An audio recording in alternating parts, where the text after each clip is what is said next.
I'd like a motion to approve the minutes of that meeting. Motion. Second. All in favor? Aye. Motion carried. Opportunity for the public to address the board. I see nobody there. First item is the Lake Forest Dance Academy Spotlight of Valerie Gonzalez. Good evening.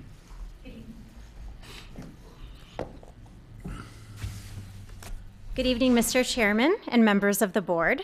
Thank you for having me. I'm delighted to be here this evening to tell you about Lake Forest Dance Academy. If I may, I'd like to let you know a little bit about myself.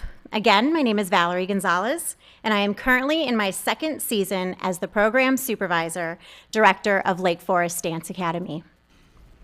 I was hired by the city as a dance instructor in 1999 and have been able to experience firsthand the growth and changes the Academy has gone through over the years. I took a small hiatus from teaching to obtain my master's degree in dance, returning to the Academy with that degree in 2008, with the promotion to supervisor happening in May of 2015. We have the honor to have 20 distinguished dance faculty on staff at LFDA. They bring with them a wealth of knowledge and a wide variety of experiences in the dance field. Some of our teachers include a former Radio City Rockette, a former member of State Street Ballet, co-founder of Project Bound Dance, rehearsal director of Chicago Tap Theater, and a world medalist in Irish dance. They have choreographic experience in various settings outside the studio setting. For example, high school musicals, high school dance teams, professional concert dance companies, and college programs. All of the faculty believe in the mission of the school, to nurture and inspire the love of dance in students of all ages, within all disciplines, and at all levels of involvement, skill, and achievement. Through dance, we strive to develop young artists with strength of character, leadership, and a solid sense of self.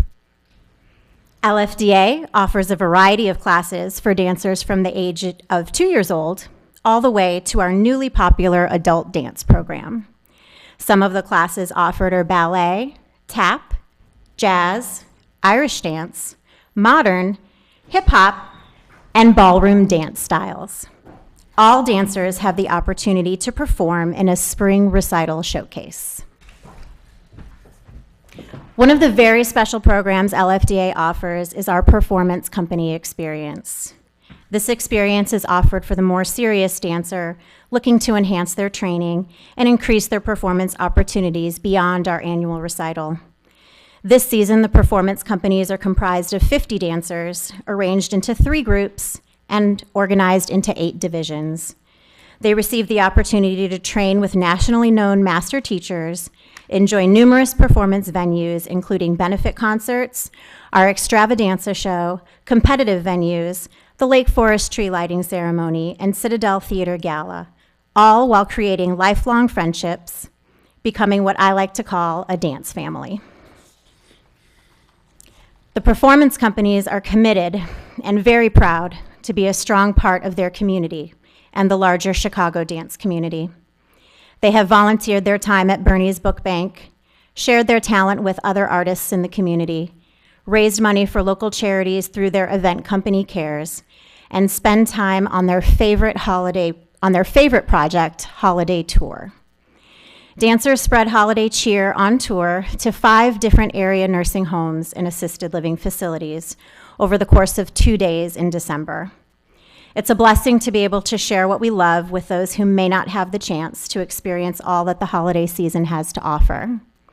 Seeing the smiles and hearing stories from the residents of the facilities we visit is the greatest holiday gift.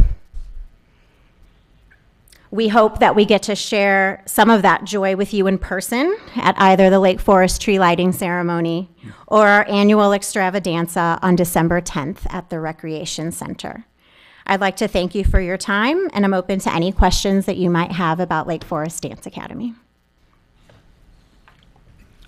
So Valerie, first of all, my daughter danced for many years, and it certainly brings back great memories participating in the Dance Academy. So any sense of how many classes you offer in a given year and how many people participate in Lake Forest Dance? Sure. We have, this season, we have around 300 students registered for Lake Forest Dance Academy. That spans around 160 different families, different households.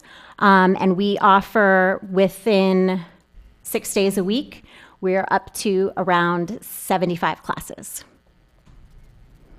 And then year-round, so this season? We do take some time off. We have a month off for summer. So our season runs September to May, and then we'll have a little bit of time off. And then we have a short summer session, and then a little bit of time off to prepare for our fall season again. Okay, thanks. Thank you. All right, thank you very much. Thank you. Thanks, Laurie. Chuck, South Park master plan update? Good evening, Chairman and members of the board. As many of you know, if you've been to South Park, it's a park that has a number of needs as far as some of the playground, things like the parking lot on the south end. So what we've decided to do with this park is to take a step back and do a master plan for it. And a couple weeks ago, we met with a few firms, and we've selected Hitchcock Design Group to work with us on a process to, sorry, I'm looking for the clicker. The K is supposed to be on the top. We don't know why that went down, but it is Hitchcock Design Group. And they're going to take us through this process over the course of the next few months. We just agreed to do the work with them. We just did the contract this week. So with the holidays coming up, they're going to be doing a lot of data gathering and stuff like that. But we expect to have this done in March. So this is their process that they'll be going through. They analyze, they connect, envision, and you can see how 1, 2, and 3 is kind of a triangle. We go back, and forth on that, looking at those type items. Then we prioritize, implement, and then we come up with a plan. So I'm going to go through this kind of quick. This is their slides that they use, but basically in the inventory and analysis, that's when they're gathering all that data. They're looking at trends, demographics, the programs that we offer, things like that. And then they analyze that. They look at our level of service, things like, again, acreage, distribution, amenities, what we have in the park, playgrounds, pavilions, all that kind of stuff. And then still, with the inventory analysis, then they get more into the programming. We want to make sure that we're including all the key staff members on this. So there's a lot of staff involvement. We'll be looking at athletic fields and how they're used, all that kind of stuff. The offerings at the park. I won't go through all these, but again, a lot of what they do is look at trends. They help us come to some conclusions on that as well. And then the next step is connect. And that's where they get all the stakeholders involved. So we do plan on doing a couple of public meetings. We definitely want this to be a community-based project. So we'll gather the information, they'll put some ideas together, and then we'll come together with, we'll promote an evening where we get neighbors together with staff, some of you, all of you, whoever can make it, that'd be great. And we'll talk about some of those ideas. That's kind of a brainstorming session. We want to hear what they want. And then later on, we'll go back to the public and we'll refine that a little bit. So this engagement phase, like I said, it's meant to reach out to the community, staff, board, brings everyone together, connects us. And then the next phase that they talk about is starting to envision what it could be. So after you have those public meetings, staff meetings, you come back together and you start coming up with strategies, looking at programs, how this could all fit together, looking at the existing park facilities, what likely will stay. I can tell you most likely the pavilion would stay. It's in good shape. But there's a lot of things that are subject to change. The tennis courts are in really bad shape. We'll have to make decisions on that. The playground is due to be replaced this year, and if you'll remember, we have that in the CIP. So, and we are, at the same time we're doing this master plan, we are starting the process of designing the playground as well. We can't really wait till this is done. And I suspect that the playground will go in the same footprint of where it's at right now. I don't know that, but it's an educated guess. We'll see. Next thing is looking at prioritizing some of these different strategies. So looking at near term, there's a good chance that we're not going to fund this whole thing immediately. If there are wide, scale change, we're not going to just tear down the park and start over. So it'll be looking at what kind of things we can do right away. Of course, the playground would be on that list, and maybe some other changes that can be done right away. They'll work with us on grants as well. A big part of their service is helping us to get grants to help fund this. So hopefully we can tap into a nice grant along the way. And certainly master plans, a lot of times they're required for these kinds of grants. So this is a good piece to have done.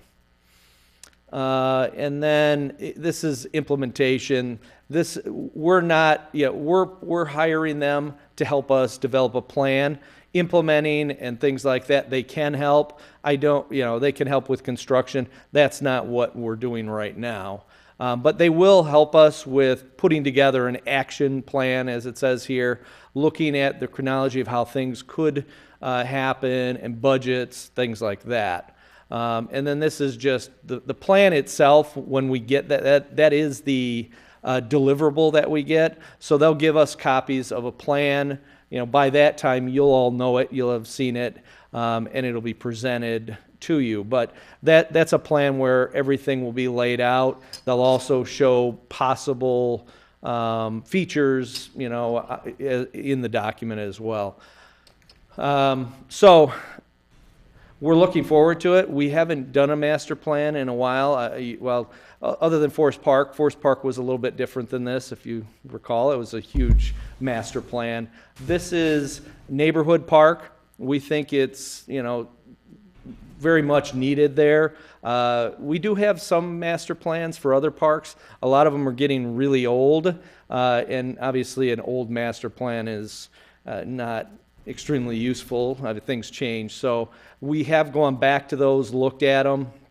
But this is a park that we need to have a new, fresh plan for. So if there's any questions? Have we used Hitchcock before? We have not.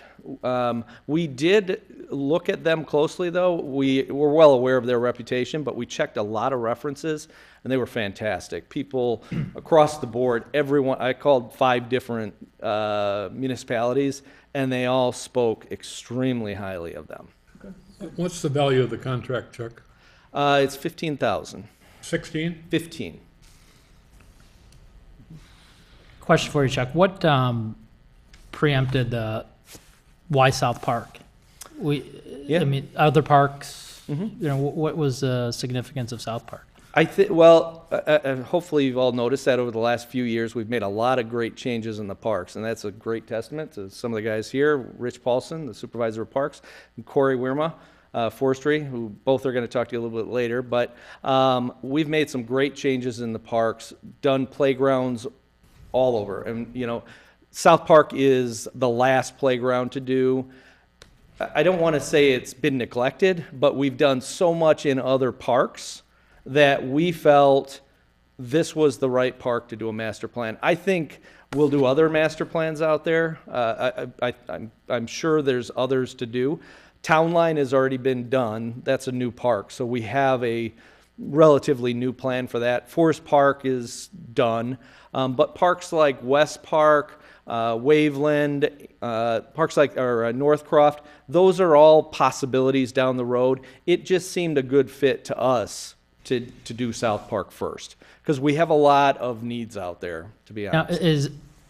and I know the master plan and all, and you said that there's plans that have been sitting on the shelf for years. What's going to prevent spending the money and then shelving this and saying we did it? Well, check the I box wouldn't and- say they're just old plans. Some of them go back to the 70s. Right. They're just ones that I dug up. Our commitment to fulfilling those, I think that those will be taken into consideration. Some of the things did take place, but there are things on our old master plans that never happened for good reason. Right. They were the desires of people at that time. So, the plans were put away, and people at the time said no. Things like, some of the older sporting type things, even basketball courts. We found that, at Town Line, that's still on the plan, but we don't see a huge cry to get a basketball court out there. I mean, is there, from staff, is there a plan? Or do you guys have a reason why? I mean, do you have a goal set, or is it just kind of, we want to do this master plan and maybe do something here at South Park? Ideas on that, or is that just left to the Well, it's certainly design. meant to guide us. issues with the tennis court for years? of Yeah, Replacing yeah. it, fixing it, and. Yep, 5 years ago, there was some thought of getting rid of the tennis court, but there were a lot of residents in that area that said, no, we like the tennis court. So it kind of put that one on hold for a while, but now is the time we have to do something. We can't just leave it that way. So we're feeling like it's been long enough. It's I guess time you guys to do have it. ideas what you want. Yeah, yeah. Oh, yeah, there. we've talked to Hitchcock about some of those things. They're going to bring their creative ideas. They're a very creative firm, so they're going to talk to us about some ideas on that. But, and I should say, too, the master plans are meant to guide us, obviously. That's what they're there for, so that we don't randomly just make decisions along the way. I'm a huge proponent of master plans, but I also think at some point you have to be flexible and realize that they're not perfect. So we're starting anew with these, and plans like Forest Park, we'll be sticking with that one for a long time. The community bought into that. This is another one where when we have the neighbors all buying into this, I think we'll have to be true to that plan and stick to it. 20 years from now, there might be someone else up here saying, yep, they did a good job, and we And need the to thought start over. is active park, not Yeah. passive. Yeah. Well, I will say, though, on the south end of the park where the woods are, I would envision that being passive and probably a nice little walking trail. That's I think, a given. But, yeah, I don't think that we're looking at radical changes. We're not going to get rid of ball fields or anything like that. We need that space. So, yeah. I'm excited. It's a Yeah. great park, and it's. Oh, we are too. And believe me, during the interview process, when we looked at these different firms, it was a great exercise to hear their enthusiasm. I think it got everyone going with a real sense of this is going to be a really good thing. It's exciting. Great, thanks. Chuck, golf course update, please? Yep. I have a question. Oh, I'm sorry. Yeah. Do you have any plans? You mentioned the tennis courts and the playgrounds, but do you have any plans to improve the north baseball field? Because I just remember in middle school we always played on the south field, and we never even used that. Well, that one is being used, and it's in pretty good shape now.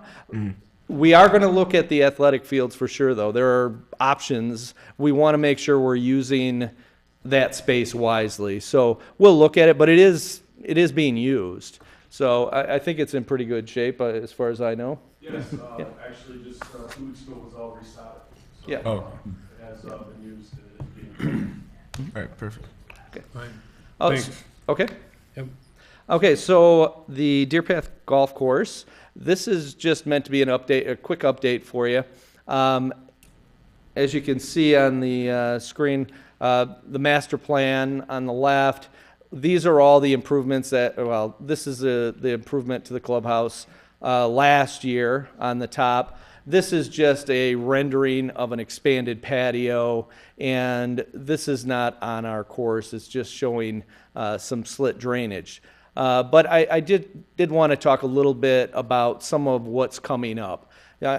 Hopefully most of you know, last year was a great year for getting things done in the clubhouse, some landscaping, we did some tree work, and then real success, I think, in the course. And some of you play it, they've made some great strides in helping with the greens quality, even some of the landscaped areas, all of that. I think we have now had Brian, our superintendent, out there for a year, and he's done a fantastic job. So I can't say enough about that.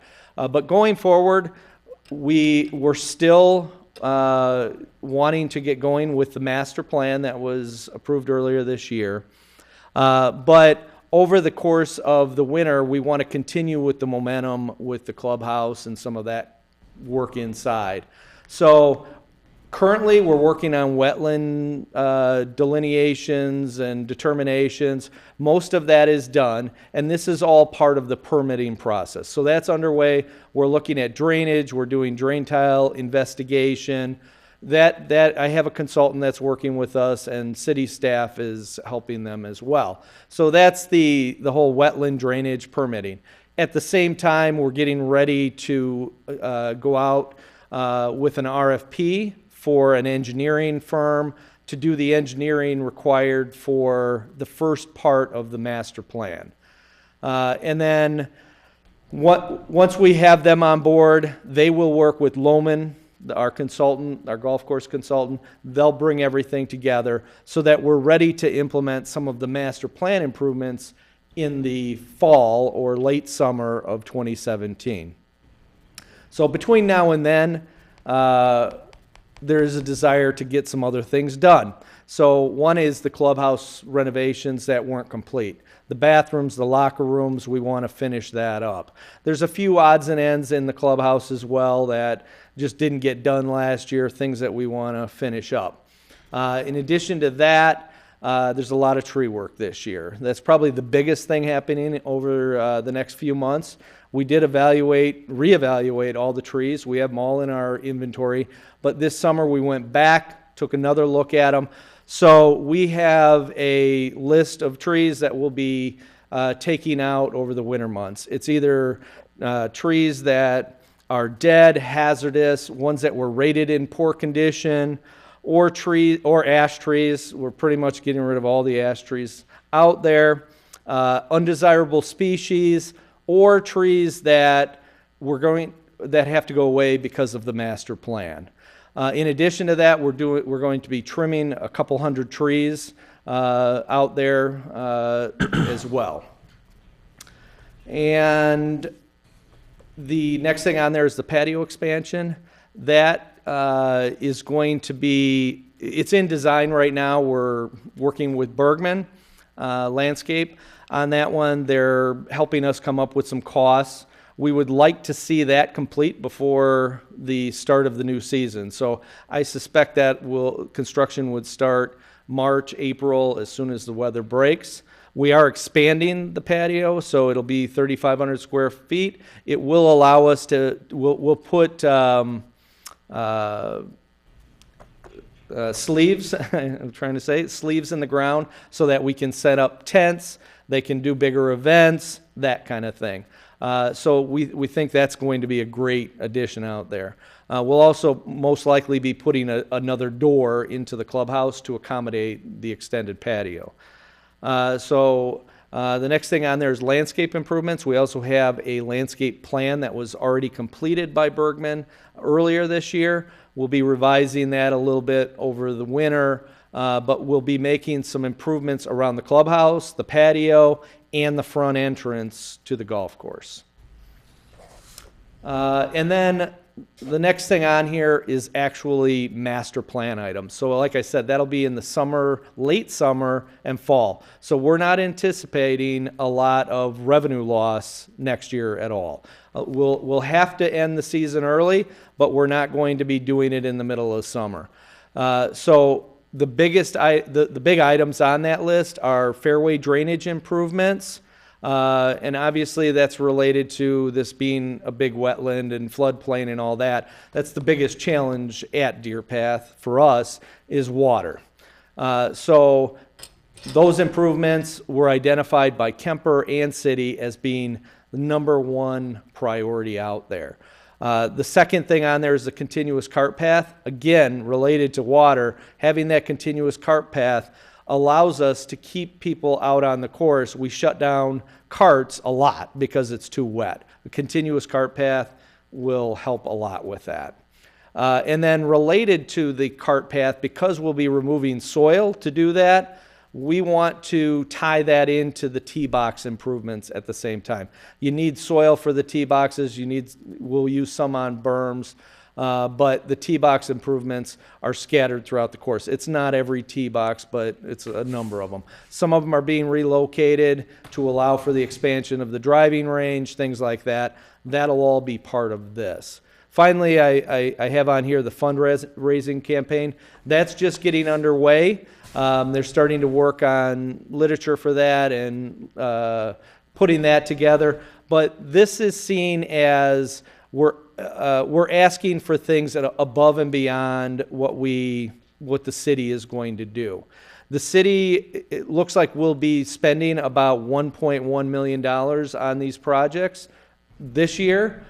Obviously, the master plan had all kinds of other things in it, like a comfort station on the north end. That is seen as not an infrastructure or a need, some of these under the surface kind of changes, but it's seen as a nice feature. So we're going to be doing fundraising for items like that. There's a few others in there, but like I said, they're just putting this together now so that they can start meeting with people and see where we can go from there. Any questions? Yep. On the, Chuck, on the drainage, how does approval work for that? Do you need city, county, Army Corps of Engineers? I would All think of the above and then Yeah. some. Okay. We did our wetland delineation. Consultant does that. Hay and Associates did that for us.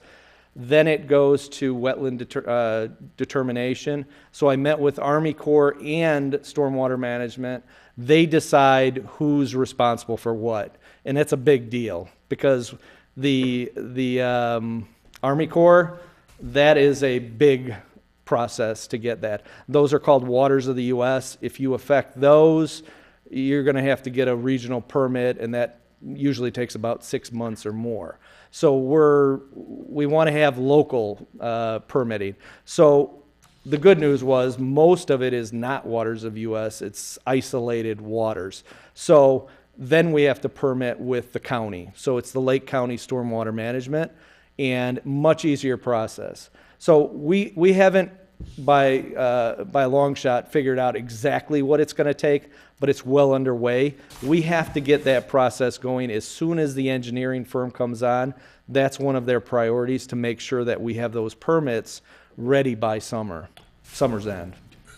Chuck, I thought my understanding was that what we were trying to do was get the water off of the fairways and into swales, but the water was still going to be on the property, ultimately going into the ground or to the creek.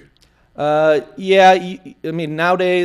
Stormwater Management, Army Corps, they prefer that you keep the water in place. But that's our plan, isn't it? That is mostly, but some of the water will be directed into the existing drains. There are extensive drain tiles. They don't all work, but some restoration on those will help get the water in the stream.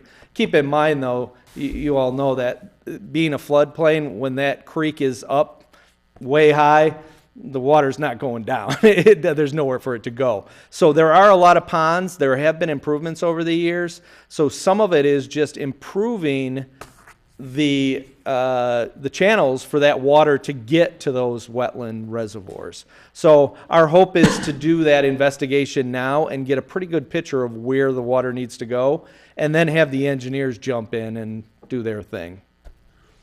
Chuck, just a couple things on the course. One, congratulations to you, and more importantly, the Kemper team and Brian, because the course, you kind of didn't give it his due justice. It's incredible play this year. I mean, the course has been unbelievable, and it's the first time in eons that it's been playable like that. And obviously a testament to Brian and his team getting out there, working on it and all that.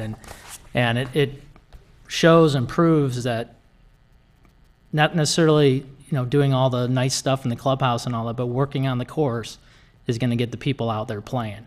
And that's what we, moving forward, I think we need to keep our eye on that and not necessarily dump our resources into just the clubhouse and all the extenuating things, but focus on keeping that course playable and in great condition like it is this year. But it was phenomenal. Still is if you go out there and you can still play it. But it's the first time in years that I've seen it that the greens were great, fairways great, and even with the weather, they did a great job. And hopefully with the trees that are going to be removed, it's a tremendous amount of trees that were removed. And, that opened up a lot of sunlight that helped the greens and all that. So hopefully now in the winter, all those other trees that need to go down, come down and keep moving forward. So good job. Thank you. Thank you. Good to hear. And also on a positive note, and kind of contradictory to what you just said, the clubhouse improvements, I think open up a number of opportunities. You guys understand that, right? So you're talking about tents and things.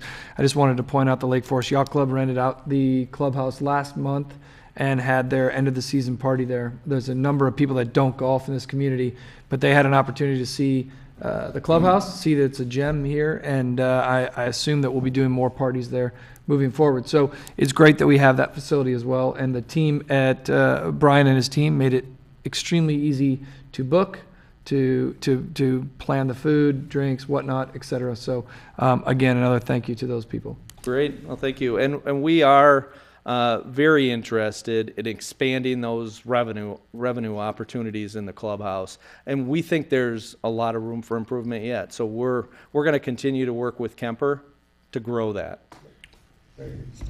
Yeah, just one question. On the fundraising activity, can you talk to me a little more detail about the formalization of that? How's that? Is that the same group that's doing the master plan? Going to come back and be leading that charge, or? Well, you can make checks payable to. No, I'm just kidding. No, are you leading the charge? No, I'm not. Fortunately, I'm not. Actually, I have enough with the other stuff.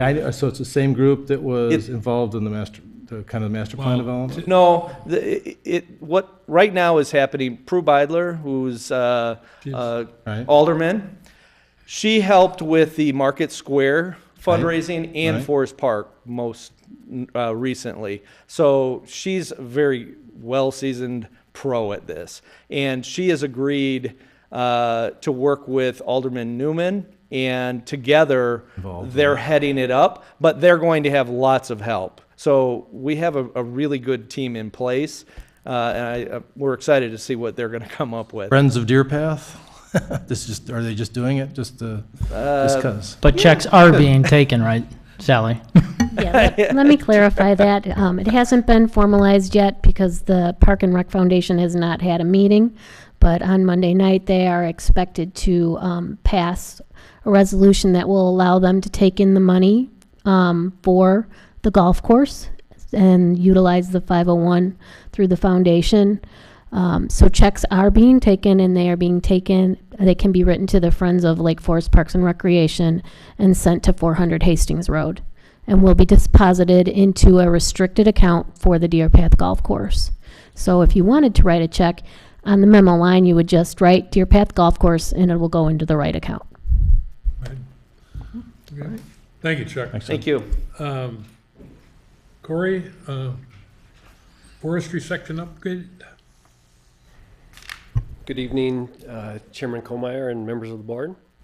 Tonight I'd just like to take the opportunity to give you a brief update of the forestry department, which will include some general responsibilities, and a timeline of when those responsibilities typically take place throughout the year. I'd like to start with the mission statement. The Parks and Recreation Department is committed to providing residents of all ages positive experiences through a variety of high-quality programs, facilities, and services under the direction of professional and dedicated staff who are responsive to the changing needs of the community and to preserving our natural environment. That's certainly something that we practice daily and model it daily, and I really think that it helps us develop our team and provide a high level of service to the residents throughout the year. Next slide, Tree City USA.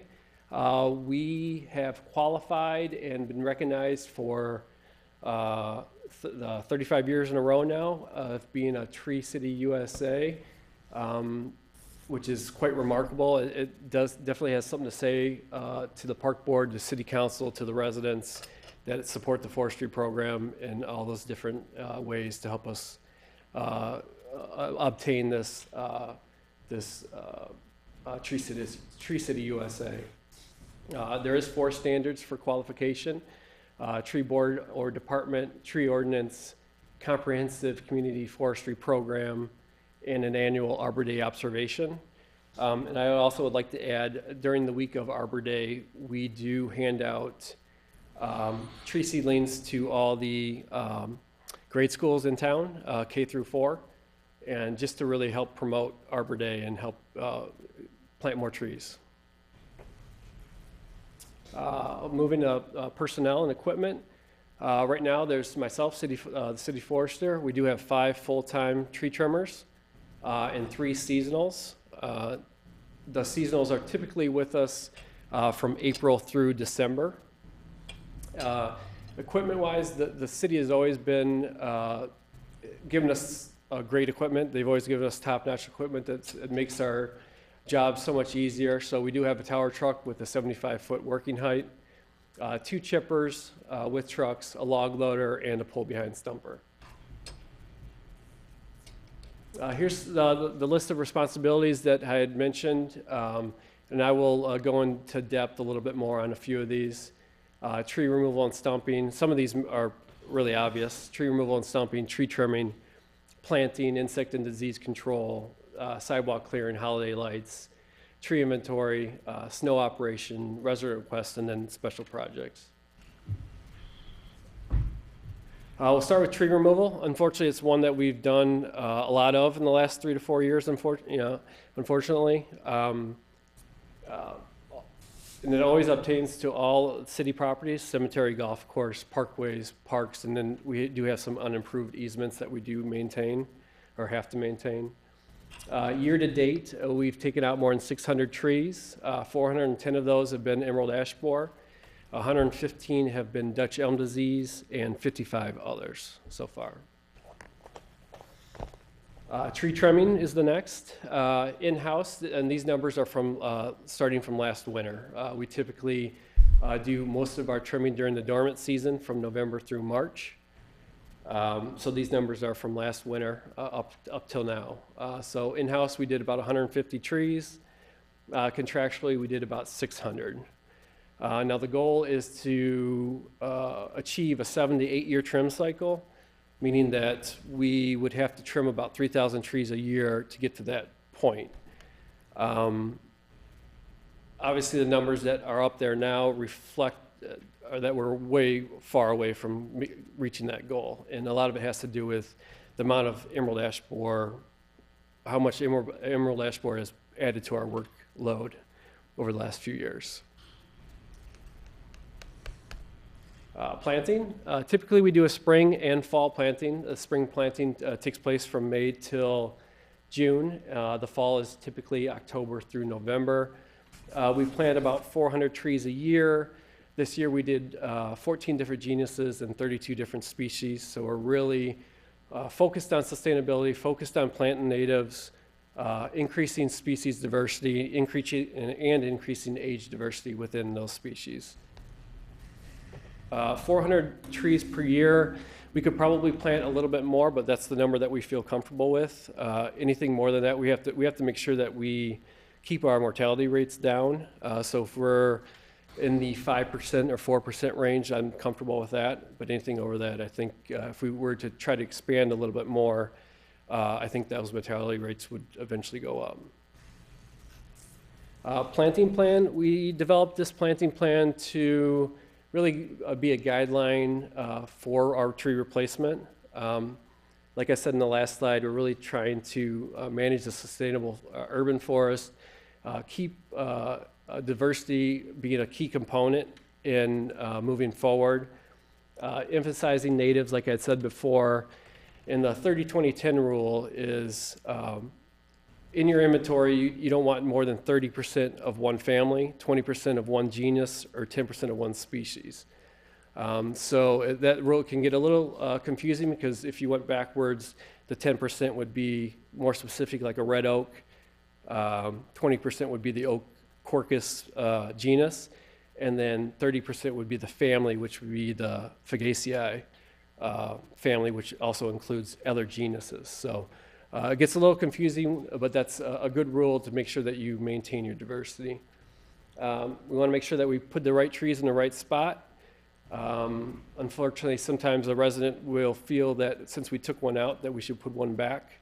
So it's just, you have to educate them and tell them, you know, just because we replaced one, we're not always, or took one out, we're not always replacing one if it doesn't fit fit the right spot. Insect and disease, something that we battle year round. I listed the top 3 that we've dealt with over the last year. Dutch elm disease, we've tagged over 600 private elms for removal this year on private property. 115 city elms tagged for removal, which is a little bit above normal. We're typically around 95 to 100. And then, of course, emerald ash borer, 410 city ash trees tagged for removal. We are scheduled to treat 440 city ash trees in the next 2 years, which is down from 690 from what we started with. Mosquito abatement, that was certainly a hot topic at the beginning of the summer. We treat 65 catch basins annually. We usually drop the briquettes in the catch basins typically around Memorial Day or the week after. They're good for 90 days. And we do larvicide only. We don't adulticide. I received a number of calls about folks wanting to know why we don't adulticide, and so it's just educating them on, explaining to them that you can adulticide, but it's not specific. It's not to be a specific insecticide to just mosquitoes. It harms beneficial insects also. Sidewalk clearing. The forestry section we maintain more than 7 miles of sidewalks throughout the town. The residents are required to maintain their plant material around city sidewalks to allow for safe access. There's a little bit of a gray area here because technically, usually if there's a sidewalk, the city will own about 18 to 24 inches on the house side of the sidewalk. So depending on what's planted there, if it's just buckthorn, then we'll certainly take care of it. But if it's something that they have in their landscape plan that was planted by them, then we would contact community development and they would send them a letter regarding the vegetation. Holiday lighting, set to take place very soon. We do 2 trees, one at Market Square, which you see a picture of here, and then we do add one at the West Train Depot. We are actually set to harvest the Market Square tree tomorrow. It's coming from the Hodge family off of Golf Lane. So we will be setting that tomorrow, and then the one for out west is being repurposed from the golf course. So we're actually taking one of those trees to repurpose out west. Strictly based on resident donations. They're usually, up until this year, there's been a long line for people wanting to donate. But we kind of got in a little dry spell here where they didn't want to wait a whole full year until the next season. So strictly based on donations, we haven't, knock on wood, we haven't got to the point where we haven't had one yet. So And then I do have Market Squares lined up for next year also. I would like to also mention that this year we will be having drone footage of the ceremony itself and of the harvesting of the tree tomorrow to help use for marketing purposes, and certainly something that I'm really looking forward to because I think it really does to give a different perspective of the whole event. And tree inventory. Tree inventory is something that I use daily. It's a very valuable tool. It really tells you what you have, what species you need to start to increase on your planting. It's updated daily. It's constantly changing. As of right now, our parkways, we have 23,698 trees in inventory. We have about just over 1,400 in the parks. Cemetery just over 800, and the golf course just over 1,300 trees, for a total of 27,260 that we are responsible for. Now there is other trees in town that aren't in inventory, just because they didn't make we inventoried 6 inches and above when we did the initial inventory. So there's some trees that have grown into that range that aren't in inventory as of right now. And then special projects. Special projects can be something that pops up for the week, or it's something that could be planned, just like the Deer Path Golf Course. It's something that was planned for the last few months. But Lake Forest Open Lands and us, we combined for a spring plant sale. It used to be a spring and fall. This year, we've kind of scaled it back to being just a spring plant sale in 2017. And it really gives us the opportunity to help residents regreen their property at wholesale costs. So it's kind of our way of giving back to the residents. And there is a $5 regreening fee that does go to Open Lands that's on top of that wholesale cost. And then bluff and ravine maintenance, we did a lot of work at Forest Park the last couple winters. This year we don't have anything scheduled, but I wanted to put it in there because it's those type of projects that can take you away from just primary maintenance throughout the year, but certainly stuff that needs to be done. With that, I have open to any questions that you might have. Corey had a question with the elm trees when you tag them on property. Does the city share in that cost for removal with the resident, or is that burden on the resident only? The burden's strictly on the resident, and we understand that the residents are also most likely dealing with emerald ash borer, so they're kind of getting hit from both sides. That's why we are flexible with our 30-day time frame. As long as they're working with us to get the tree removed, we're flexible with the 30 days that we give them on the Dutch elm disease. Well, the ones you're tagging on private property are ones where if they come down, they'd be a safety hazard. Is that correct? Not just a safety, they would have the potential of transferring the disease to another elm tree. So sanitation's one of the best ways to get rid of any kind of fungus, which Dutch elm disease is. So that's why the 30-day time frame is established. Okay. Thank you. Rich? McClory Bike Path update.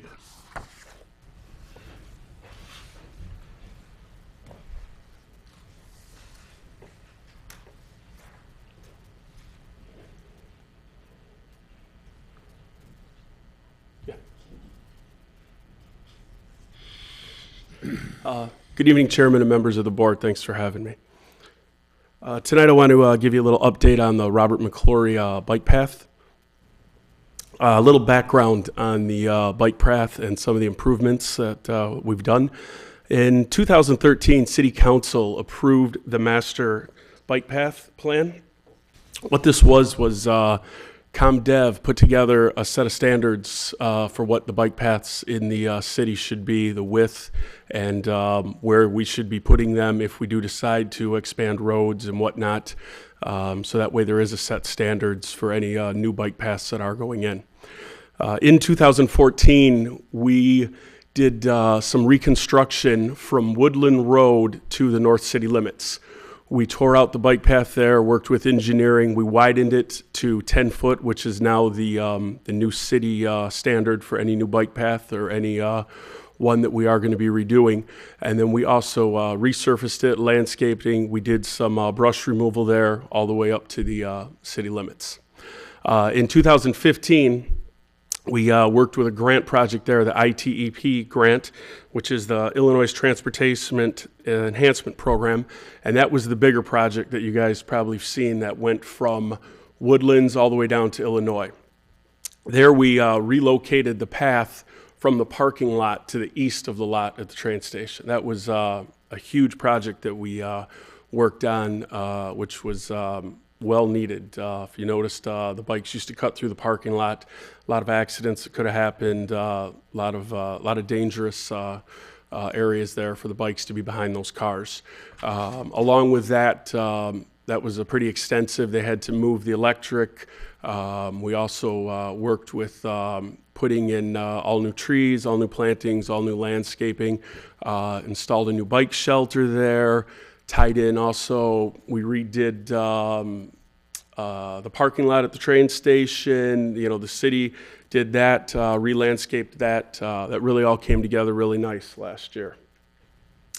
In 2016 also, we had another grant, the ComEd Green Region grant. And in this, we did some invasive tree and shrub plant removal. We partnered up with Lake Forest Open Lands on some of that. Also this past year, we did the Forest Service grant, and with that, down by Fort Sheridan, Forestry Department partnered up with Lake County Forest Preserve, planted 75 oak trees through there along the bike path. Also just finished up here in the last couple of weeks from Illinois down to Old Elm. We did approximately 70 patches.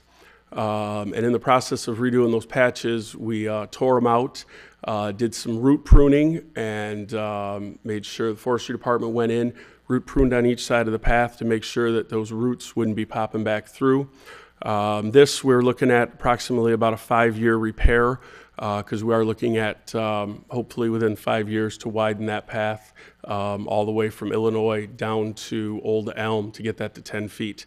While we were there, we also pushed the brush back probably about 4 to 5 feet and did the root pruning also. Future plans, like I just stated, that same area, we will be widening and resurfacing that all the way down to Old Elm. This is just a quick map, and it shows the areas of what we did over the last few years.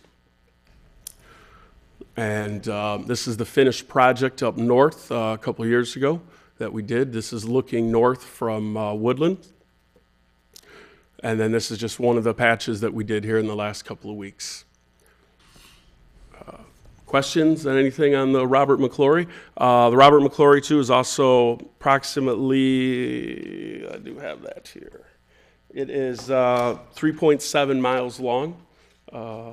It's on the east side of town, if you're not aware of that. But. Questions or comments? Thanks a lot. Thank you very much. Perfect. Sally? Thank you. Have a good evening. Good evening, everyone. I have quite a bit for my director's comments, so please bear with me. I'd like to start off with happenings this week at the Rec Center. We are hosting the Northwestern Lake Forest Women's Board Holiday Boutique in our gymnasium. They will be open Thursday and Friday from 10 to 5 p.m. as well as Saturday from 10 to 3, so please come out and support the Women's Board and the hospital. The next event you've heard a couple of things about already this evening, and that is the Christmas tree lighting ceremony. Last year, the Friends of Lake Forest Parks and Recreation Foundation took over the sponsorship for this particular event. They are the hosts.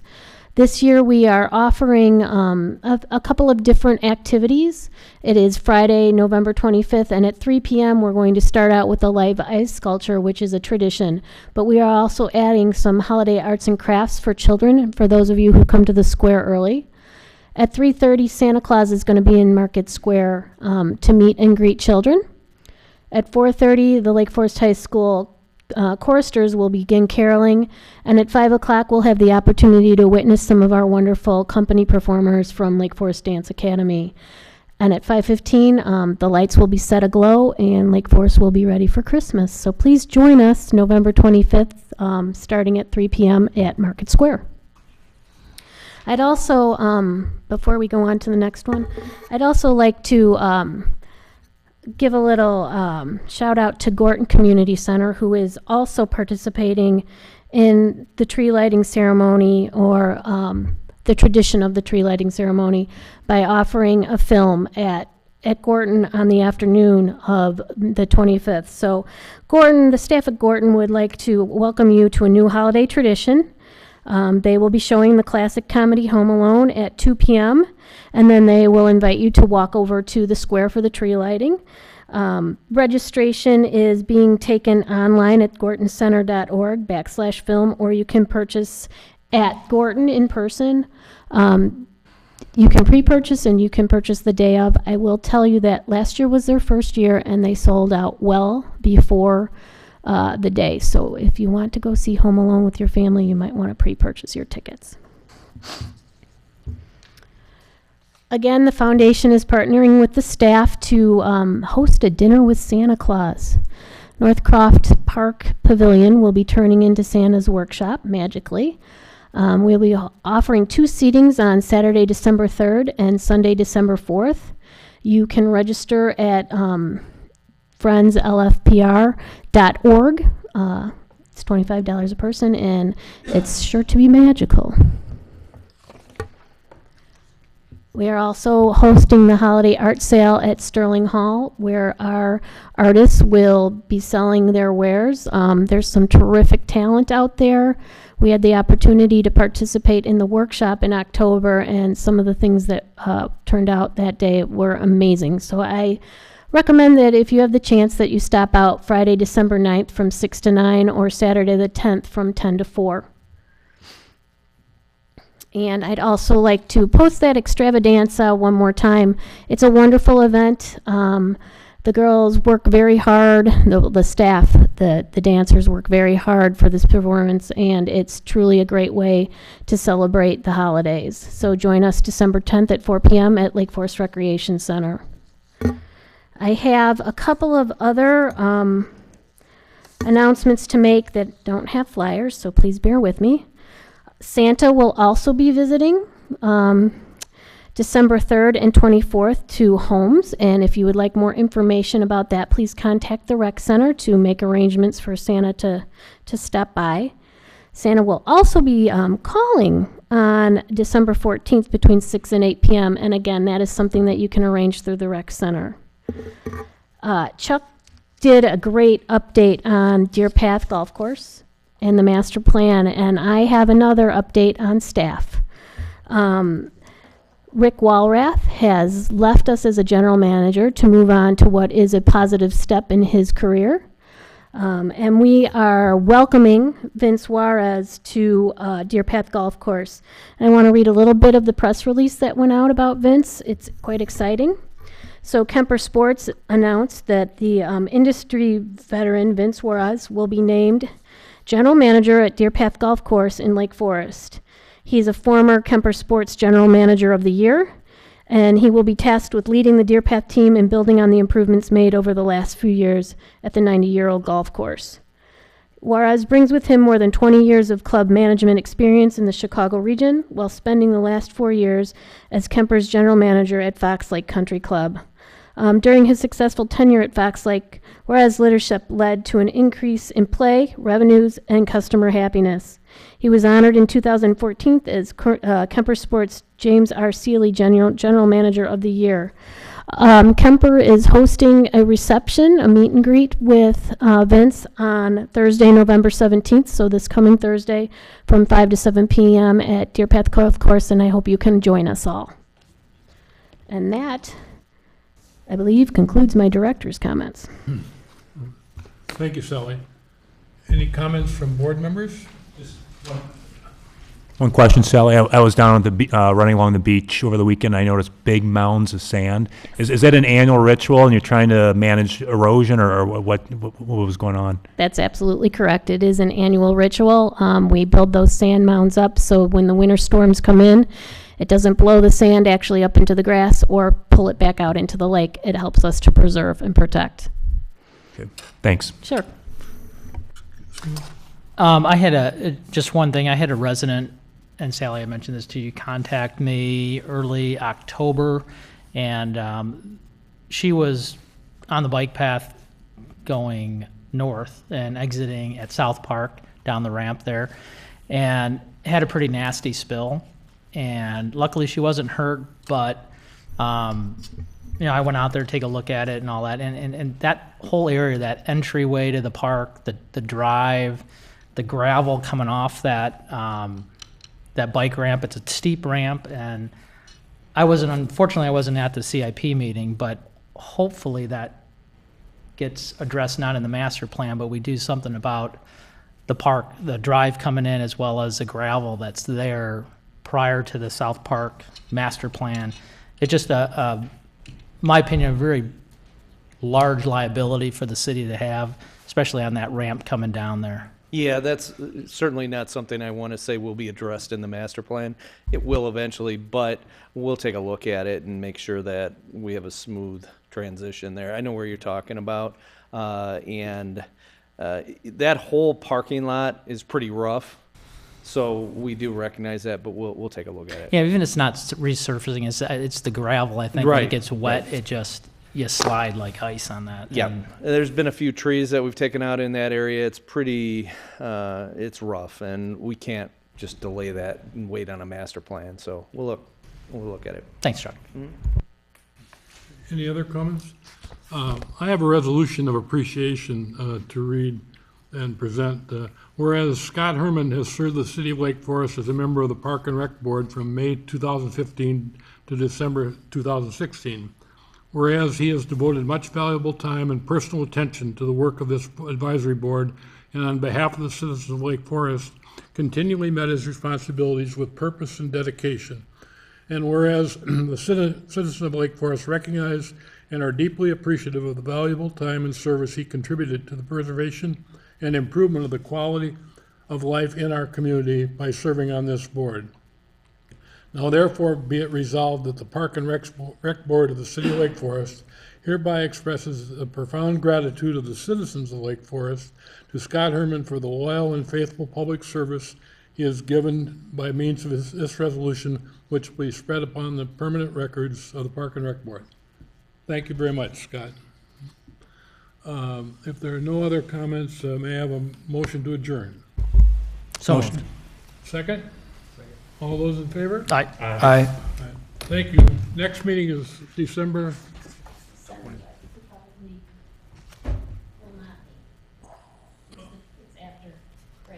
I ask who made the motion? I missed it. I'm sorry? Who made the motion?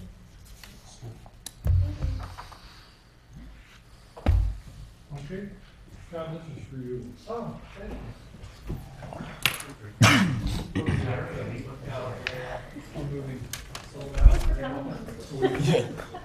What's the status on the drive?